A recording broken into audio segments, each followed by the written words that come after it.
A very good morning to you, Sydney. You've got a partly cloudy day ahead with a top of 26. Right now, sitting on 13. Karl? Well, Clive Palmer's United Party has received a recent boost in the polls and is now considered an outside chance to pick up a seat in the Senate. The leader of the party, Clive Palmer, joins me now from the Sunshine Coast, the beautiful Sunshine Coast. Clive, good morning to you. How confident are you of that one Senate seat? Not very confident at all, Karl. We're looking for about 10 Senate seats across Australia. That's what our polls are telling us. You're just reading the rubbish that Rupert Murdoch puts out. He owns News Poll, he owns Galaxy Poll, and he said he's going to support Tony Abbott as Prime Minister. He's sworn an oath of allegiance to a foreign country.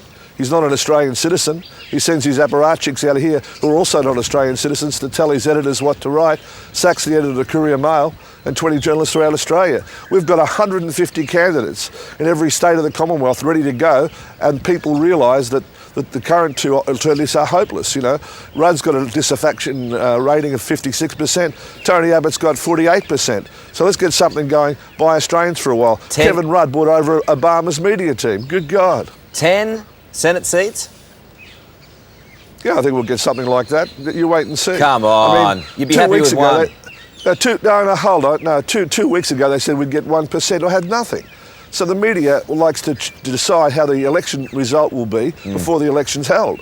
Not the Australian people. They want lower taxation. They want the pension increase. They know we'll do it. All right. Next up, an email you sent this week has caused a fair bit of outrage among your employees. You wrote, quote, "Considering my long and continuing commitment to you and your families, I expect that all those that are able to will volunteer their time for approximately 4 hours on Saturday to assist in manning the polling booths. I look forward to your involvement and participation on Saturday as a reflection of your commitment to the company and what we stand for." Clive, did you write that? No, but it's just a beat-up.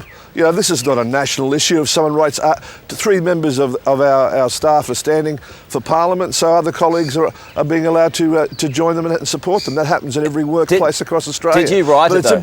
It's a big issue for the media. No, I didn't write it, no. But I support it. I think everyone that works with people, you want to support your colleagues. Wouldn't you be supporting a cameraman if he was standing for Parliament? Wouldn't you be having a beer with him, mate? Well, I wouldn't be in his employ. Oh, well, and I may not necessarily agree with what he says, even though cameramen are, very good at what they do. Well, you don't have to do it. It's a voluntary thing. All right. But you've got the opportunity. The serious side of it is that some workers say they fear for their jobs in this instance. Will they be sacked if they don't work in the booth? Well, that's their problem. I fear for Australia, with Kevin Rudd and Tony Abbott about to take $40 billion off the budget. No, but if workers fear for their jobs, it takes it into a whole different category. Come on, Karl. Lift your game, mate. Get into a national thing. Don't get down there at the little local issues. They're your employees. You're bigger than that. They're your employees if they fear for their job. Look, if I've done something illegal, go to the police, mate. But talk about some decent stuff on your program or your ratings will go through the floor. Do you expect people to work this for free this Saturday? Yeah, I think all Australians will vote freely. I don't want to pay anyone to vote, Karl.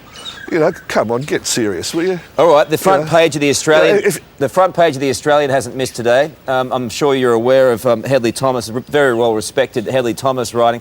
He says today. Hedley Thomas is like black caviar with a broken leg. He's just working for Rupert because he doesn't want to get the sack. The Australian's not a newspaper. It's Rupert's plaything. Have a look at the Telegraph. Have a look at all the editorials. Can you answer this accusation? Can you answer some of these accusations, though? Does running a viable soccer club on the... I don't answer any accusation. What? Sorry? I don't answer anything from Hedley Thomas, sorry.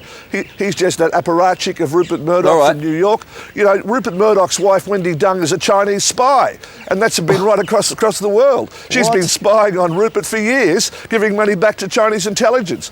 Read the truth about it. Clive, she was trained in southern China. Clive, no, I'm telling you the truth. I'm telling you the truth. Wendi Deng is a Chinese spy. That's why Rupert Murdoch got rid of her, and that's the truth. And this guy wants to control Australian politics. You're standing up for Rupert now. Come on.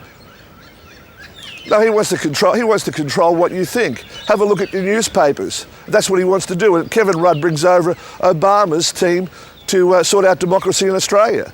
You know, this should be about Australians, and we're going to get a lot of Senate seats, we're going to get a lot of House of Representative seats, and we're going to change the country, mate. Clive, you should vote for us, Clive, and realise you're an Australian. Look, no, look, don't come get me on, wrong. Carl, come on, lift your game. I fully respect anyone who's going for office. I think it's something to aspire to. I just think you might have lost the plot. Well, you don't really. You're trying to set up an agenda how the voters will vote. No this agenda. is a democracy. There's zero agenda, Of course you are, Carl. Zero. I have no. I can tell you right now. I'd rather be playing golf behind you. Talk about the people in the Latrobe Valley.